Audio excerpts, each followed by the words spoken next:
Ficou bonito, né, esse negócio, cara?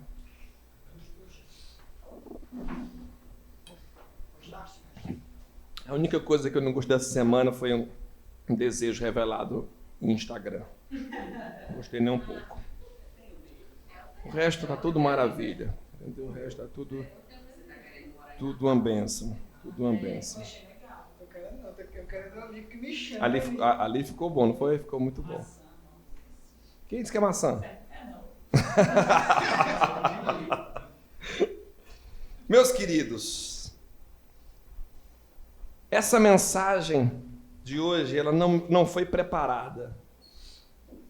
Eu não sentei em nenhum momento para ler absolutamente nada e nem organizar nenhum pensamento. Ela apenas surgiu num momento e eu disse para o André, é sobre isso que eu vou falar e pronto, só foi isso.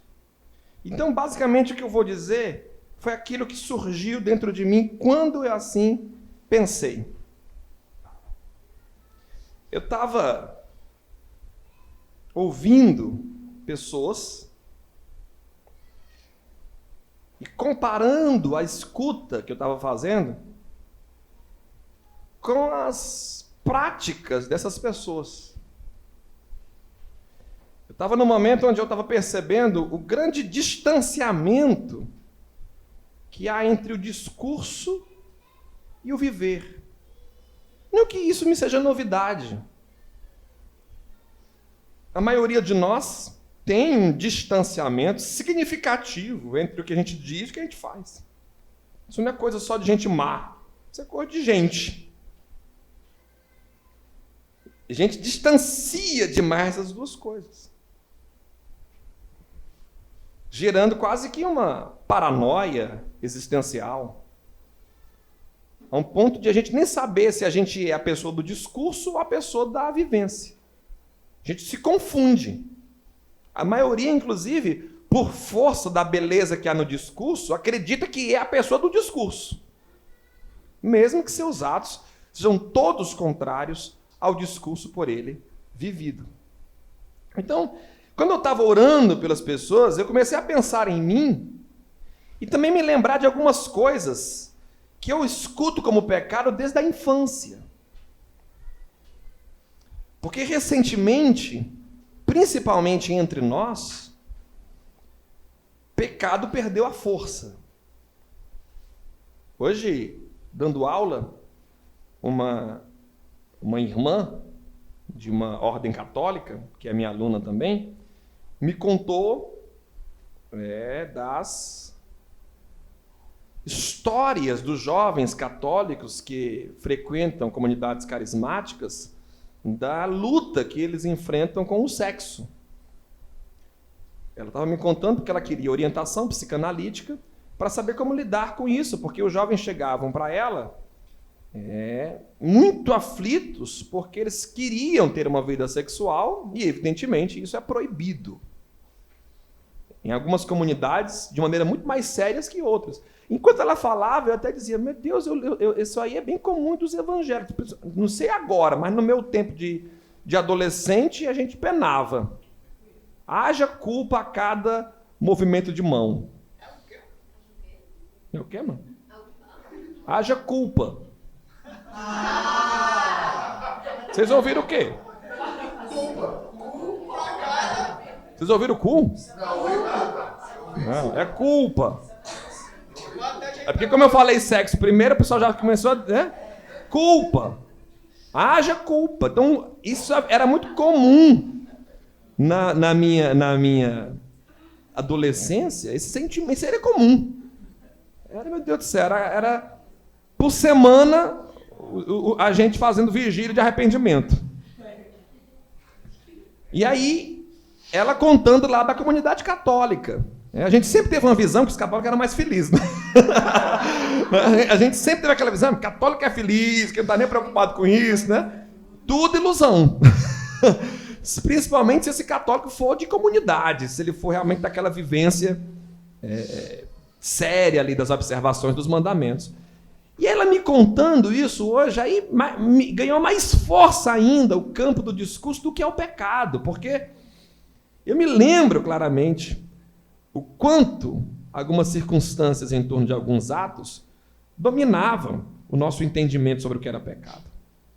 E aí eu fiquei, meu Deus, falar de pecado é uma coisa muito séria. E é preciso que a gente saiba falar do pecado.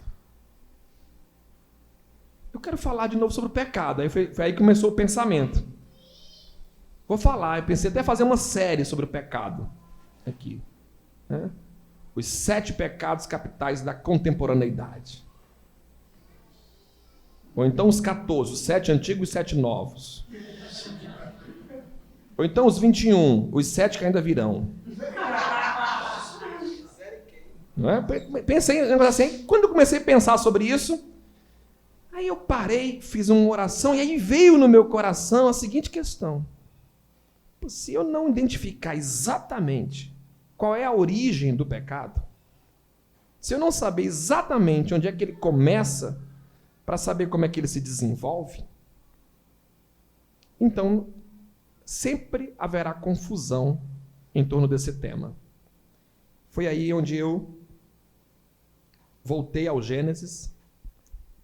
Quando eu voltei aqui ao Gênesis, eu encontrei a resposta para a pergunta que eu estava fazendo. O que era o pecado original? E esse entendimento sobre o pecado original depois ficou claro no restante das Escrituras. Porque isso que a gente identifica aqui na história do pecado original vai se permear por todo o texto bíblico. Vamos lá para a gente fazer algumas leituras aqui a respeito do texto. É a história de Gênesis, capítulo 2 e capítulo 3. Gênesis, capítulo 2 e capítulo 3. Eu não vou fazer a leitura completa porque é longa, mas você fique aí com o texto aberto, que vai ajudar você a entender o que eu quero dizer hoje. No capítulo 2, começa o relato, o segundo relato da criação do homem e da mulher. Porque o capítulo 1 tem o primeiro relato. São 2 relatos separados. Muito provavelmente, o capítulo 1 é proveniente de uma tradição e o capítulo 2 proveniente de outra tradição. Eles são bem distintos textualmente, a lógica deles é distinta.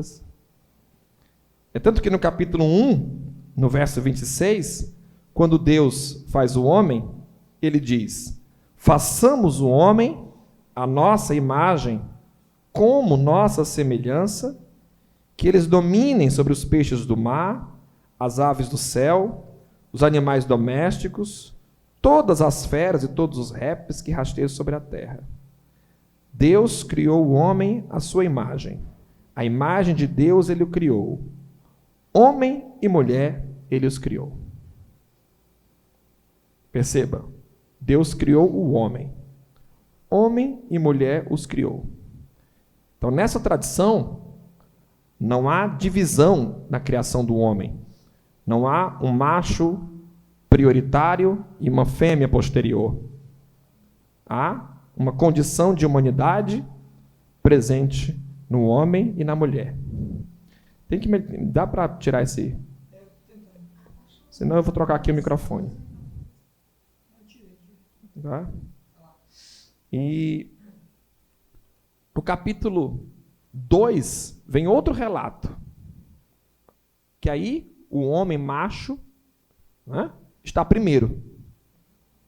No capítulo 2 você tem um texto que pontua que Deus cria o homem e depois ele vai criar a mulher como uma espécie de presente, como uma espécie de percepção posterior de Deus de uma falta. Ele já começa a estranhar a nova versão, né? Porque Deus aparece como aquele cara que percebe depois que falta alguma coisa. Fica mais antropomórfico o capítulo 2, enquanto o capítulo 1 é mais sofisticado teologicamente. Deus cria o homem, aí percebe que tem tudo um pazinho, Deus cria tudo um pazinho, aí o cara percebe, pede, e Deus faz dormir um sono, né, no homem, retira ali a costela e cria Eva e traz Eva a Adão. Né? Interessante essas expressões. Né? Ele traz Eva a Adão. E aí, quando entrega Eva para Adão, Adão se alegra, né? Quem não se alegraria? Né? E diz a famosa unidade. E essa é uma expressão interessante que há presente nos relatos. Que quando ele recebe, ele percebe o princípio de unidade. Ele diz: essa é osso do meu osso, carne da minha carne. Essa é uma unidade comigo. Não há separação entre eu e ela. Não há cortes. Não há um sem o outro.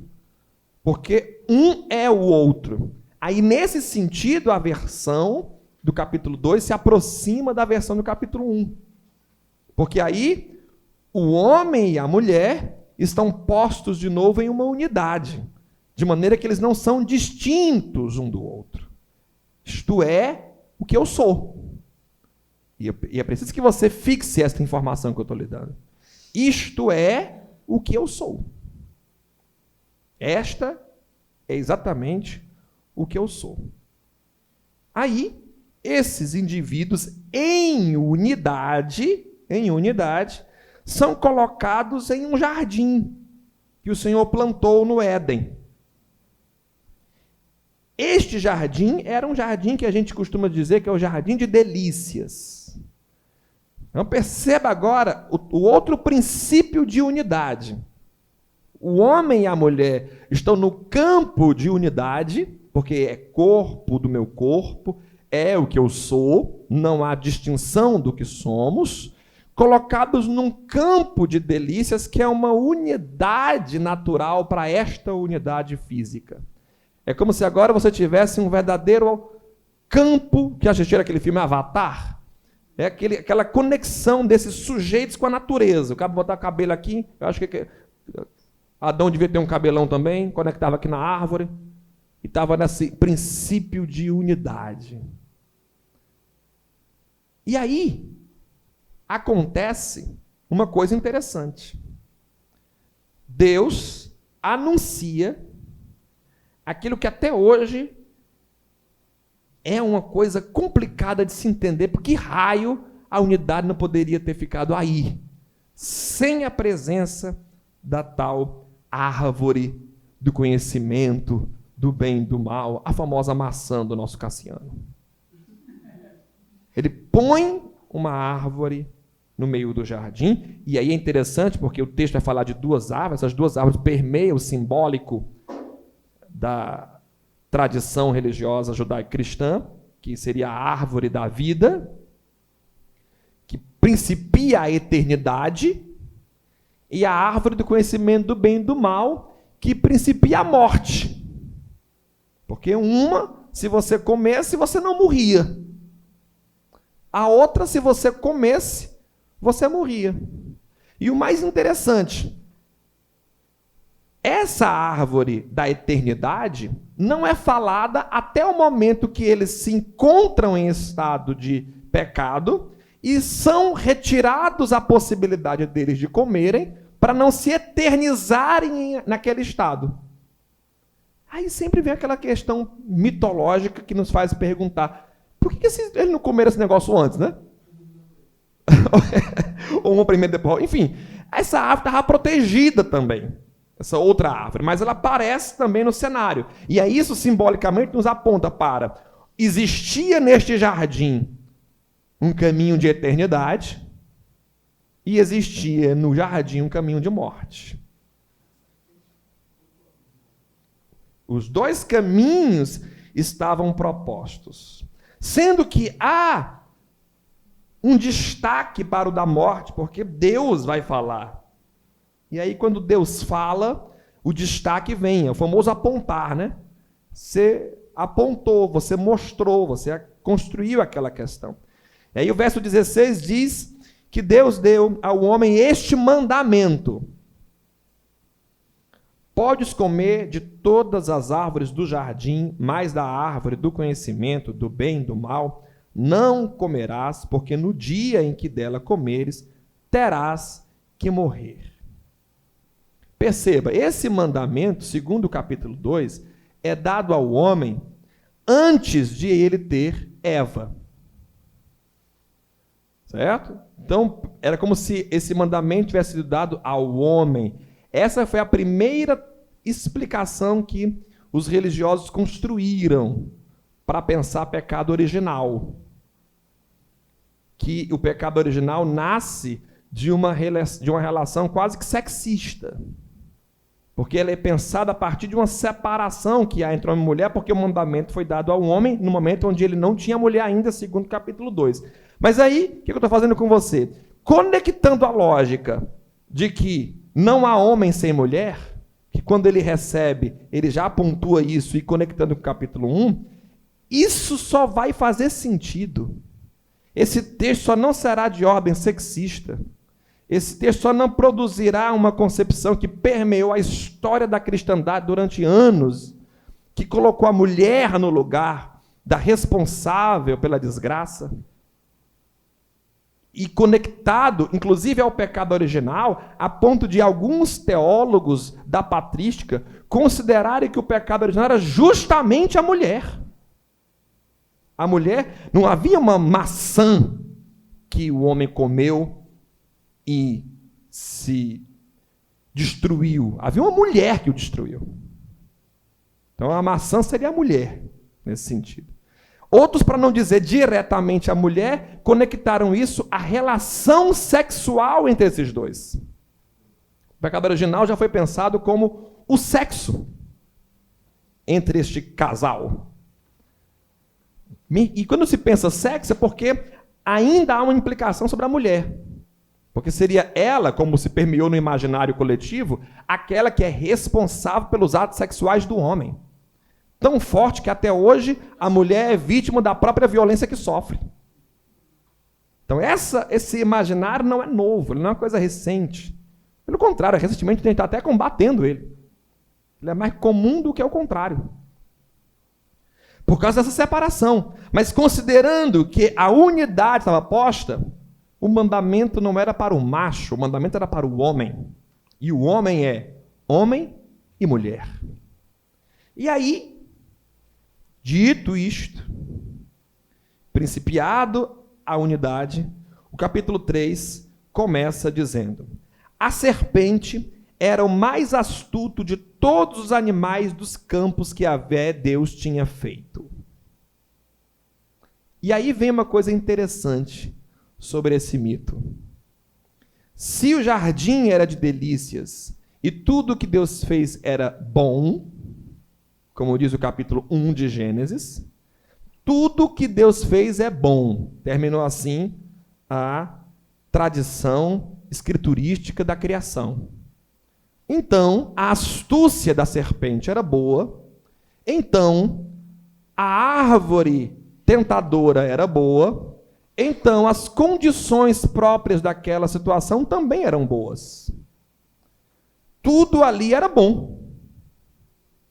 A menos que nós temos que rever toda a nossa concepção a respeito do Deus bondoso e colocamos aí na jogada um Deus muito cheio de artimanhas que pregou uma peça do tipo, vamos ver quem eu pego agora. Uma pegadinha. Vamos ver como é que eu faço agora. Aí essa questão, que não é possível ser admitida pensando o Deus de Jesus, nos leva, então, para um outro tipo de lógica e explicação. Não há pecado nos processos tentadores. Porque o processo tentador é bom. E aí começa uma outra lógica diferenciada daquilo que você aprendeu a vida inteira. Fugir da tentação. A tentação, ela não é o pecado original. E nem mal em si. Mesmo que Jesus na oração diga, livrai-me da tentação, livrai-me do mal, né? Esse mal é o mal já após o estado de pecado. É uma outra lógica. A tentação primária não era um mal, porque ela fazia parte da bondade, do conjunto do bom que Deus criou. Havia um papel em tudo que estava posto ali. Havia uma intenção em tudo que estava posto ali. E a intenção, segundo as Escrituras de Deus, sempre foi uma só: conduzir o homem ao estado e à estatura de Cristo. Sempre foi essa. Deus criou o homem para ser igual a ele. Quando ele diz, criamos o homem à nossa imagem, ele não está falando de uma coisa acabada. Ele está falando de uma coisa que é potencialmente a sua imagem. E que na medida que se desenvolver, alcançará a plenitude de Cristo. Porque se você conecta o texto do Novo Testamento que diz que esse é o objetivo de toda a criação, nas cartas de Paulo, e conecta com esse campo inicial da criação, você pode dizer claramente que quando Deus criou o homem para que ele seja, para que ele venha a ser, para que ele alcance a estatura de Cristo. Então, cada coisa que estava ali posto era para este fim. Era para este fim. O que vem da parte de Deus? Vem da parte de Deus criar o homem e a mulher em unidade. Vem da parte de Deus colocar eles num jardim de unidade, de delícias. E vem da parte de Deus colocar eles dois caminhos. Um caminho de eternidade e um caminho de morte. Pronto. Foi isso que veio da parte de Deus. E colocar uma serpente astuta na parada. Porque a serpente, a gente depois, mais na frente, por causa da tradição que influencia o desenvolvimento da concepção em torno de Satanás, a gente associa isso aqui a Satanás. Mas no primeiro momento era a serpente que era o mais astuto dos animais dos campos que Deus havia feito. Se Deus havia feito um animal e tudo que Deus fez era bom, essa astúcia da serpente era boa, cumpria um propósito. Aí ela disse à mulher, vocês não podem comer de todas as árvores do jardim, não é verdade? Ela faz uma pergunta. E a pergunta já mostra a astúcia. Porque ela faz um jogo de palavras. Perfeito, isso é coisa de Deus. Essa serpente aqui é de Deus. É de Deus. Porque ela faz um jogo de palavras apropriado para forçar o outro a chegar no campo que tem que chegar. É uma psicanalista. É uma psicanalista, ela manda uma pergunta adequada para ver como é que o cara responde. Vou começar a olhar para você diferente. Abriu os teus olhos agora, né? Aí ela faz a pergunta, vocês não podem comer de todas as árvores do jardim. Por quê? A questão não é o que a serpente pergunta, meu povo. A questão não é o que um psicanalista pergunta. A questão é o que você responde. Essa é a questão. Não está em jogo a minha pergunta enquanto psicanalista. Não está em jogo a serpente enquanto astuta. Está em jogo você, meu amigo, que vai ter que responder. A mulher respondeu à serpente. Não podemos comer do fruto das árvores do jardim. Não, perdão. Nós podemos comer do fruto das árvores do jardim. Mas do fruto da árvore que está no meio do jardim, Deus disse, dela não comereis, nela não tocareis, sob pena de morte. A serpente disse então à mulher, não morrereis. Mas Deus sabe que no dia em que dele comerdes, vossos olhos se abrirão e vós sereis como deuses, versados no bem e no mal. Ora, se você tentar atribuir verdades a esse texto, a serpente pode não estar mentindo aqui. A gente sempre pensa que não, ela mentiu para as pessoas. Primeiro, a árvore era do conhecimento do bem e do mal mesmo. Segundo, Deus não iria matar sua criação. Então, a morte que ela está anunciando aqui deveria ser interpretada por aqueles que estavam ouvindo.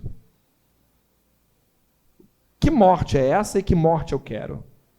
É uma questão de pergunta muito simples, que volta lá em Jesus, sempre quando ele pergunta para as pessoas, o que vocês querem? Ela anuncia aí uma proposta para pontuar os envolvidos a questão, o que vocês querem? O que vocês querem? Qual é a de vocês? Aí observe, a mulher viu que a árvore era boa ao apetite e formosa à vista. A mulher viu. Qual é o pecado nisso? Então, aí, o primeiro erro do pecado original que as pessoas fazem, está aqui. Primeiro erro seria, nem aqui, na verdade eu até esqueci aqui um detalhe, que eu já ouvi. O primeiro erro talvez fosse, a mulher deu ouvido à serpente. Mulher de Deus não dá ouvido à serpente. Mulher de Deus só fala com o marido, e em casa. E o primeiro pecado de Adão deixou a mulher sozinha para falar com a serpente. O homem não pode deixar a mulher sozinha porque a serpente vem e fala.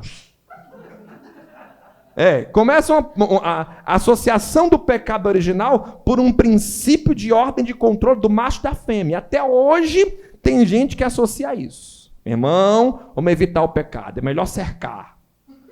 Para evitar, né?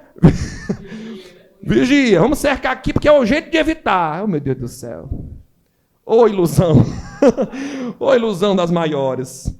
Mas é uma primeira associação de pecado. Se a mulher não tivesse dado o ouvido, se a mulher não tivesse ido conversar com a serpente, meu amigo, Deus colocou a serpente no jardim para isso mesmo, para conversar. Se não fosse para conversar, não estava lá. E nem falava. Exatamente. Nem falava. É isso aqui o pecado original. Não tem nenhum problema. Pode conversar com a serpente? Pode.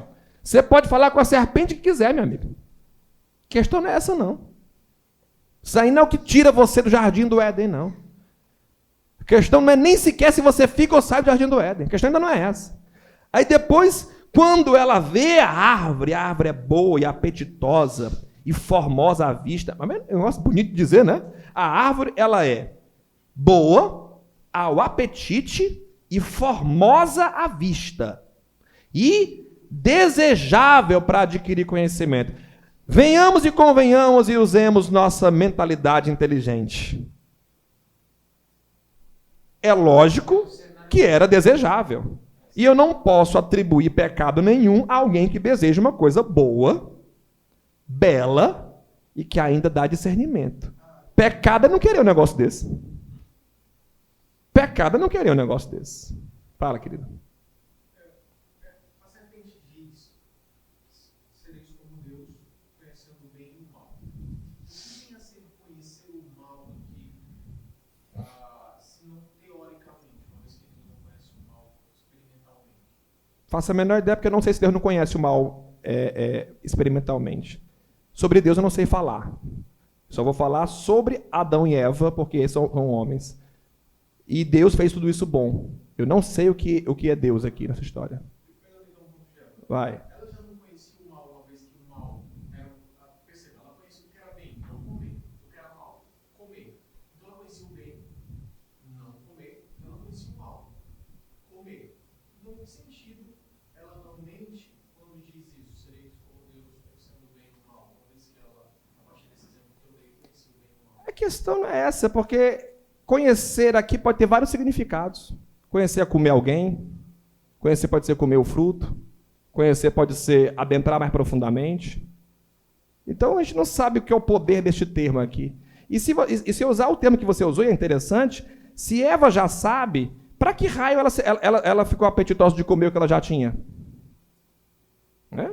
Ela já sabia, porque ela ficou desejável de comer o que já tinha. Porque ela disse, essa árvore eu desejo ela porque ela me desejava para adquirir esse discernimento. Não, mas ela não comeu por causa do gosto, ela comeu para adquirir esse conhecimento. Se ela já tinha, ela também não precisava adquirir. E pode ser que tinha já. É uma visão interessante. Então, nem sequer o desejo, por isso, pode ser pecado, porque ela já tinha. Então, não é um pecado ter esse bem ou mal, porque então esse não seria o pecado original. Então, o desejo o ter o conhecimento do bem e do mal não está associado ao pecado original. Então, é uma boa reflexão também. Sobre Deus conhecer o mal é uma seara muito complexa, que eu nem sei se Deus não conhece. Olha que Deus conhece. Se eu usar Isaías, ele não só conhece como criou. Tá? Aí é outro esquema mais complexo. Mas aqui, você tem uma pessoa que está desejando essa coisa. E não tem problema, porque você olhar assim, meu amigo, qual é? Vamos mandar real. Ou Deus está fazendo uma pegadinha muito grande, ou não pode haver problema em uma pessoa olhar para uma coisa que é boa, apetitosa, formosa, que ainda dá conhecimento, essa pessoa não querer isso. Ainda de graça. Ainda de graça. Então, na hora que eu atrelo o desejo a isso, eu estou saindo do campo, porque eu começo a gerar um pecado, que seria o pecado do desejo, e que implicará uma cultura de culpa desgraçada que se estabelece no Ocidente por causa dessa tradição. Porque agora, meu amigo, eu nem preciso mais executar. Porque se eu digo que o fato da Eva ter desejado isso já é o pecado original, acabou-se, meu amigo. Aí eu ainda pego os textos de Jesus que diz, então, quando você deseja a mulher do outro, pronto, acabou-se. O sujeito se instala num campo de pecado original tão infernal que ele é pecador mesmo que seja santo. Que o indivíduo não consegue se libertar desse campo. Mas será que eu... Não, mas olha, eu consigo não desejar. Mas se é que eu não estou desejando não desejar, isso não é um desejo? Aí o cara vem num negócio, porque ele criminalizou o básico de uma mente humana. Ele tornou o pecado uma coisa que é básico na mente inquiridora humana. Conhecer. E que já fez até conhecesse. E se já conhecesse, como é básico da mente inquiridora, ela quer conhecer mais. E conhecer tudo. Até porque nossa mente, tornada tão dialética em seu entendimento, vai compreendendo as coisas por seus contrários. Aí, observe. Tomou o fruto e comeu. Se comeu, não morreu. Porque deu tempo ela dar ao seu marido, que com ela estava. Aí o texto não deixa fácil o cenário, né? Porque no primeiro momento tem a impressão que Eva está conversando sozinha com a serpente. E no segundo ela dá para o marido. Ou o marido estava em outro momento, e ela vai ter com outro momento ao levar para o marido, ou o marido estava ali do lado, ouvindo a conversa todinha com a serpente. É mais adequado pensarmos o princípio da unidade, considerar que Adão estava ali.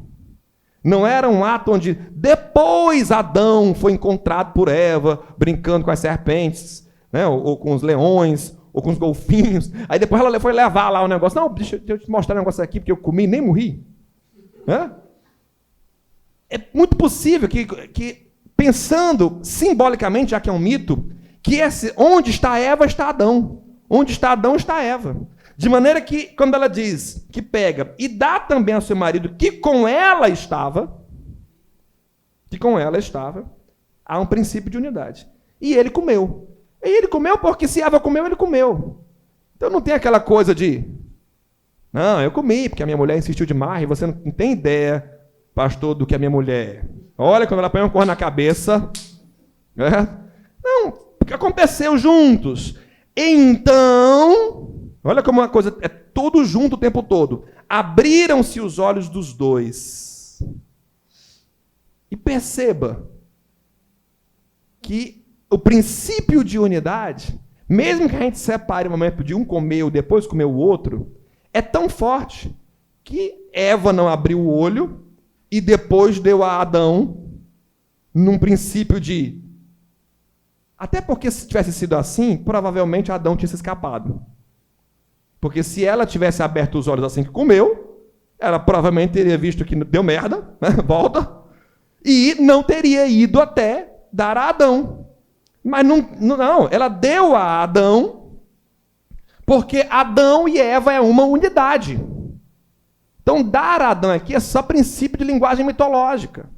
Mas, substancialmente, a nível de símbolo, Eva comer é Adão comer. Adão comer, Eva comer, de maneira que quando os dois comem, então abriram-se os olhos dos dois e perceberam que estavam nus.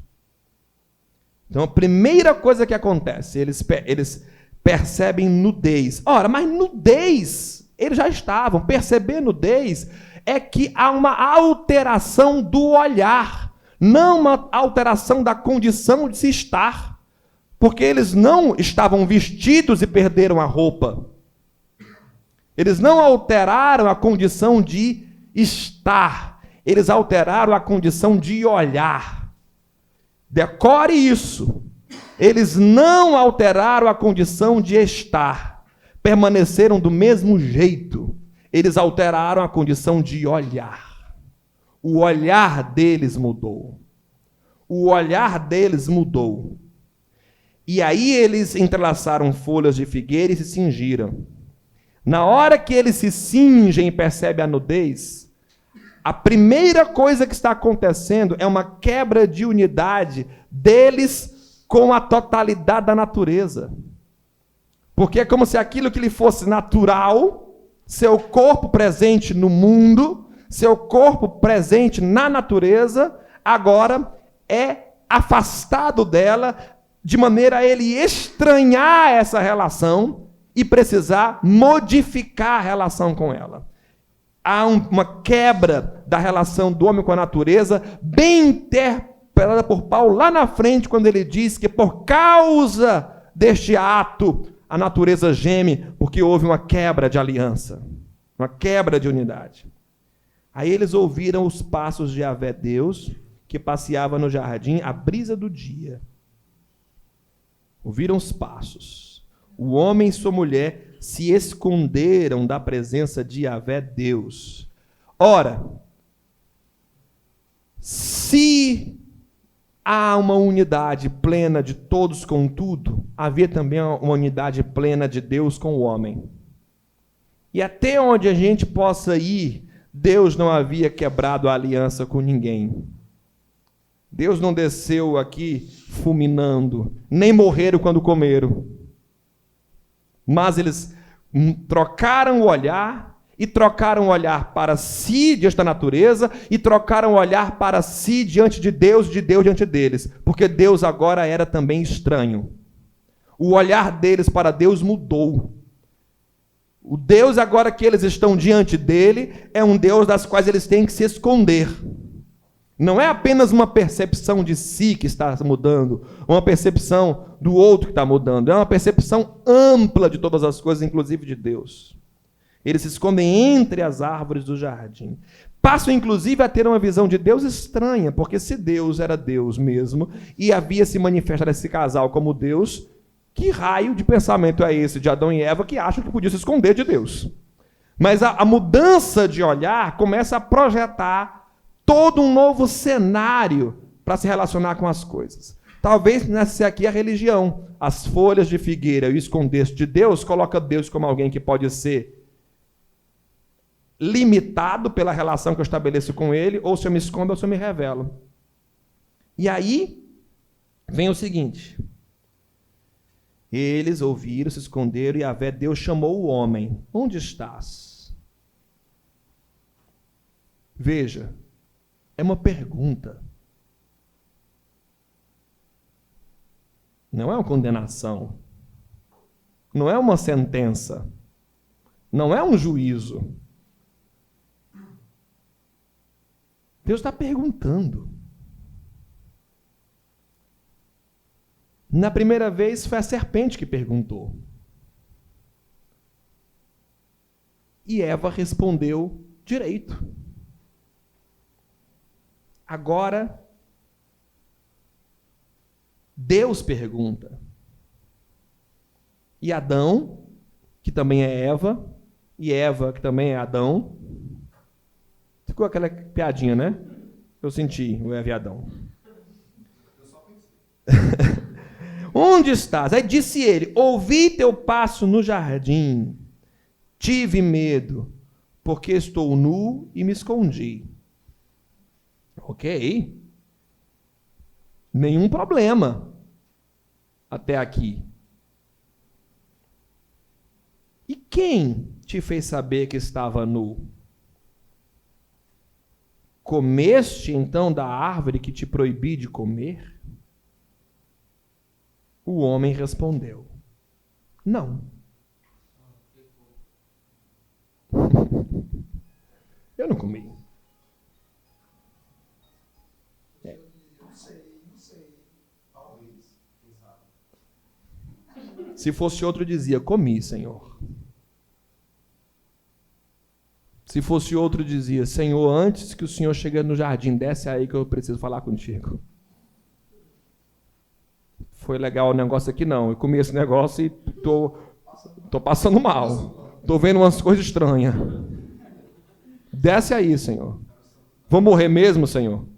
Fala sério, Pai. Não tem como reverter esse negócio, não? O Senhor não tem um antídoto aí, não? Ele diz: não. Na verdade, foi a mulher que tu pusestes perante mim, que tu me deste. Ela me deu a árvore e eu comi. Aí Yahvé pergunta à mulher, que é Adão: não tem separação aqui? É quase que dizendo: vou dar uma segunda chance? Espera aí, porque se era unidade, a resposta não seria para o outro. Espera aí. Deixa eu dar uma segunda chance. Pedro, tu me amas?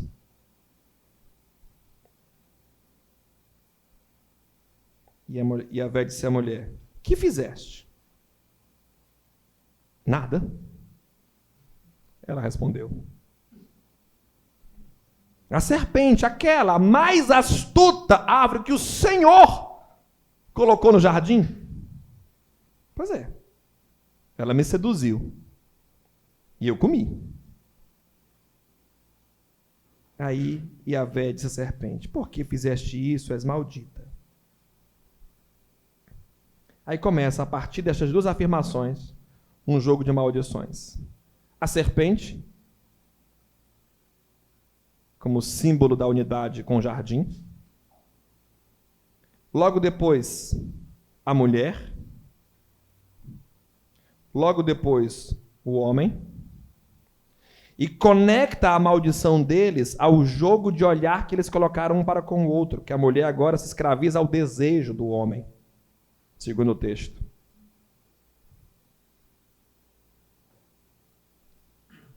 E aí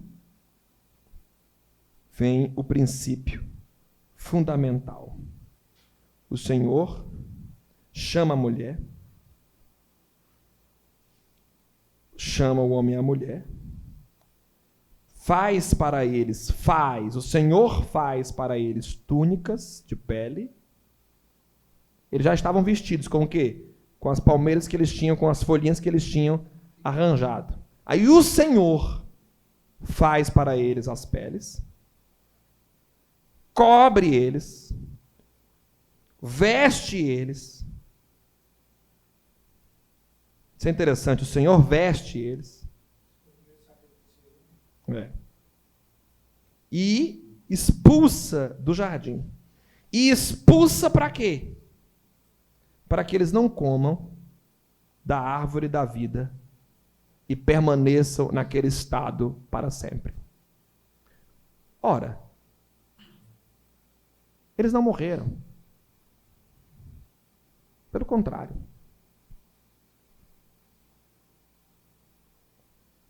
O Senhor não os fuzilou, o Senhor os cobriu. E depois que ele baniu as pessoas do paraíso, do capítulo 4 até Apocalipse, o que Deus fará é aconselhar o homem, que é Adão e que é Eva, a voltarem de novo ao estado original e assim comerem da árvore da eternidade. E qual é o estado original?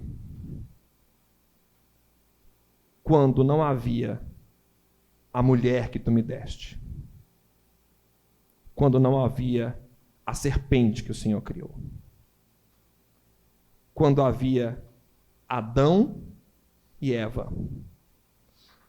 Quando havia um princípio de unidade estabelecido entre estes e Deus e a natureza. Enquanto os homens não resgatarem a unidade, a árvore da eternidade fica suspensa.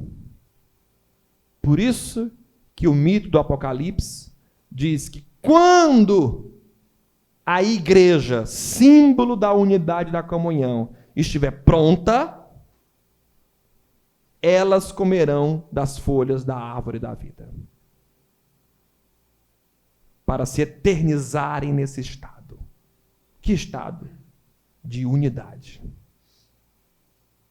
Do contrário, não será acessível isso para não nos eternizarmos em estado de desunião. Porque o pecado original não é o sexo, não é a curiosidade, não é nem mesmo a transgressão de um mandamento direto. É quebrarmos a unidade, separando o outro de mim, achando que se ele for punido, eu não serei. Que se ele for responsabilizado, eu estou salvo. Que se alguém for para o inferno, eu estou garantido. Enquanto a igreja acolher o discurso de que são uns e não outros, enquanto eu e você acolhermos o discurso de ela e não eu, enquanto a gente viver essa experiência de exclusão, separação, onde não há uma lógica de fraternidade estabelecida entre nós, nós estamos sob o pecado e não comeremos da árvore da vida, porque o Senhor não nos deixará se eternizar nesse estado, porque o inferno é a desunião e o céu é a unidade. Pecado original é você não reconhecer que o outro e você são um e o mesmo. O pecado original é a perda deste olhar, que faz perceber que você e o outro são um só e que os dois são de Deus. O pecado original é a completa perda desta sensibilidade que nos faz irmãos uns dos outros. Isso é o pecado original. Jesus não nos veio salvar dos pecados sexuais. Jesus não nos veio salvar do que nós fazemos ou não com os nossos órgãos genitais. Jesus não está se importando muito com alguns elementos que diz respeito à nossa biologia. Jesus veio nos salvar de sermos segregados uns dos outros. Jesus veio estabelecer a união.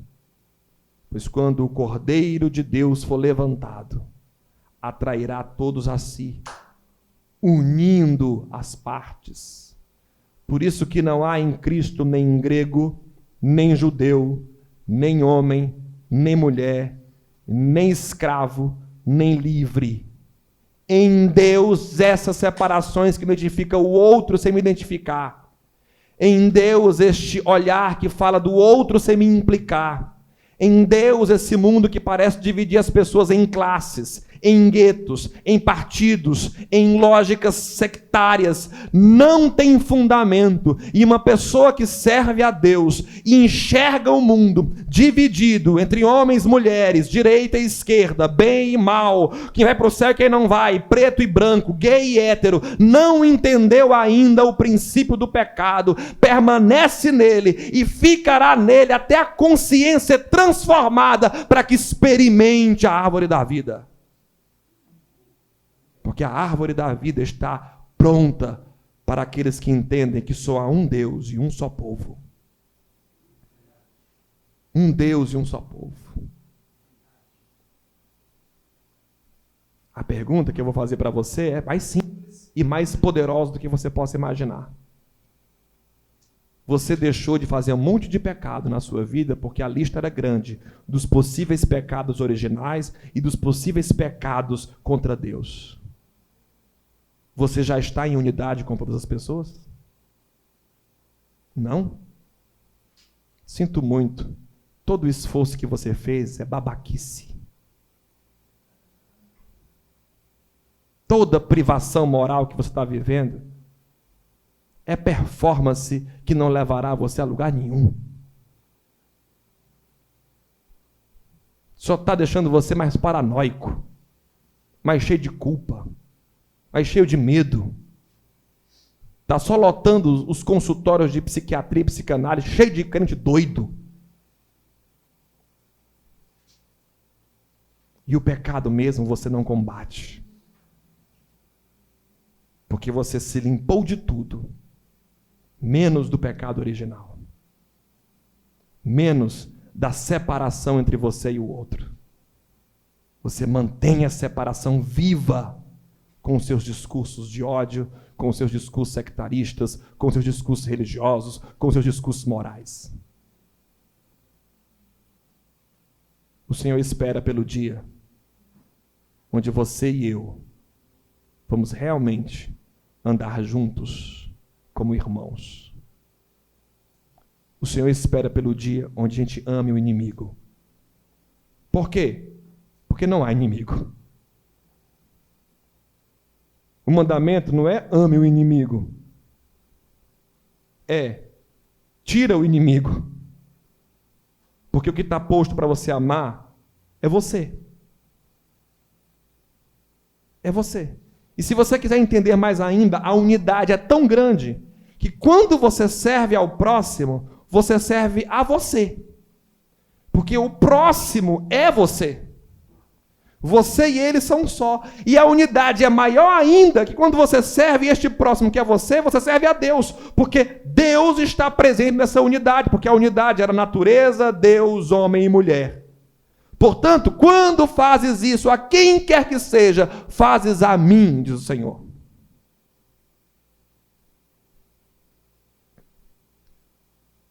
Nas igrejas católicas, e assim eu encerro essa mensagem, as crianças são batizadas para se libertarem do pecado original.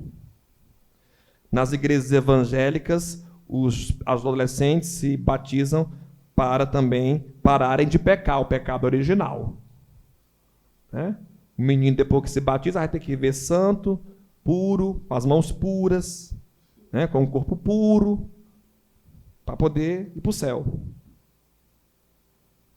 No caminho da graça, nessa estação, batizar significa converta-se ao próximo. Se você souber viver com ele, você venceu o pecado. E essa é a fé que vence o mundo. O amor. Essa é a fé que vence o pecado. O amor. Por isso, está dito, aquele que não ama o próximo, não tem parte comigo. É fácil vencer o pecado original? Não. Mas o Senhor providenciou para nós vestes, para que vestidos possamos juntos buscar esse entendimento e essa realidade. Amém? Vamos ficar de pé.